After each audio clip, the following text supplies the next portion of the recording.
ওসব করে কিছু লাভ হবে না। দেয়াল লিখনটা তারা পড়ে নিক, নো এসআইআর নো ভোট।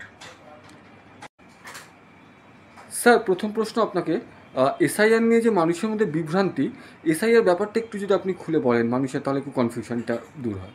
না না, এটা তো একটা রুটিন প্রক্রিয়া। এটা রুটিন প্রক্রিয়া। এই রুটিন প্রক্রিয়ায় সবারই অংশগ্রহণ করা উচিত। পশ্চিমবঙ্গে আগে হয়েছে 2002 সালে, এখন হচ্ছে, ভবিষ্যতে আবার হবে। কিন্তু গেল রক্ত তোলার কোনো ব্যাপার নেই। বিএলওরা বাড়ি যাবেন, ফর্ম দেবেন, ফিল আপ করবেন। যে ডকুমেন্টের কথা বলা হয়েছে সবার কাছেই তার এক একটা তো রয়েছে। অযথা আতঙ্কিত হবেন না, অযথা গুজব ছড়াবেন, তাহলেই নির্বিঘ্নে হবে। স্বচ্ছ ভোটার তালিকায় তৈরি করে নির্বাচন হোক, এটা তো সবাই চায়। এর মধ্যে তো কোনো অসুবিধা নেই। স্যার, এই যে বলা হচ্ছে এর পেছনে একটা রাজনৈতিক অভিসন্ধি আছে, এই নিয়ে আপনি কি বলবেন? না, রাজনৈতিক অভিসন্ধি আবার কি। নির্বাচন কমিশন একটা সাংবিধানিক প্রতিষ্ঠান, তার সাংবিধানিক দায়বদ্ধতা আছে। তারা যেটা করতে চাইছে করবে। দেশের সংবিধান তাদেরকে অধিকার দিয়েছে, সুপ্রিম কোর্টে এসআইআর খারিজ করেনি। তারা অবাঞ্ছিত হস্তক্ষেপ করতে চাইছে না। সারা ভারতবর্ষে হবে এসআইআর, দাবে দাবে পশ্চিমবঙ্গেও হবে। কোনো রাজনৈতিক উদ্দেশ্য নেই।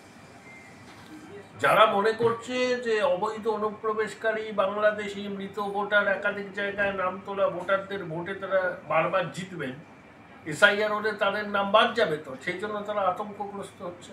সেই জন্যই তারা বিরোধিতা করছেন, রাস্তায় নামছেন, ধমকাচ্ছেন, চমকাচ্ছেন, বিএলওদের হুমকি দিচ্ছেন, গাছে বেঁধে রাখা নিদান দিচ্ছেন। ওসব করে কিছু লাভ হবে না। দেয়াল লিখনটা তারা পড়ে নিক, no SIR no vote. Sir, এই যে বাংলাদেশি বা রোহিঙ্গা নিয়ে এত কথা হচ্ছে, যদি সত্যি এরকম ধরপাকড় চলে তাহলে কি কোনো অশান্তির আশঙ্কা আছে? অশান্তি, রাজনৈতিক উস্কানি দিলে অশান্তি হবে। অনুপ্রবেশকারীদের তো ধরতেই হবে। তারা কেন আমাদের দেশে থাকবে? ভারত কি ধর্মশালা নাকি? আমাদের পরিকাঠামোয় চাপ পড়বে, আমাদের ছেলেমেয়েরা চাকরি পাবে না, এটা তো চলতে পারে না। স্যার, এবার আমার প্রশ্ন হচ্ছে যে এসআইআর এই সময় কি রেলিভেন্ট একদম? হ্যাঁ, নির্বাচন কমিশন যখন মনে করবে তখন তারা এসআইআর করতে পারে। এটা তাদের প্রেরোগেটিভ। এটা নিয়ে আর মনে হয় না কোনো আলাপ আলোচনার প্রয়োজন আছে। স্যার, এসআইআর হলে আমার রাজ্যের প্রকৃত ভোটারদের কি উপকৃত হওয়ার সম্ভাবনা আছে? অবশ্যই এসআইআর হলে প্রকৃত ভোটাররাই উপকৃত হবে, অবৈধ অনুপ্রবেশকারীরা নয়। অসংখ্য ধন্যবাদ স্যার।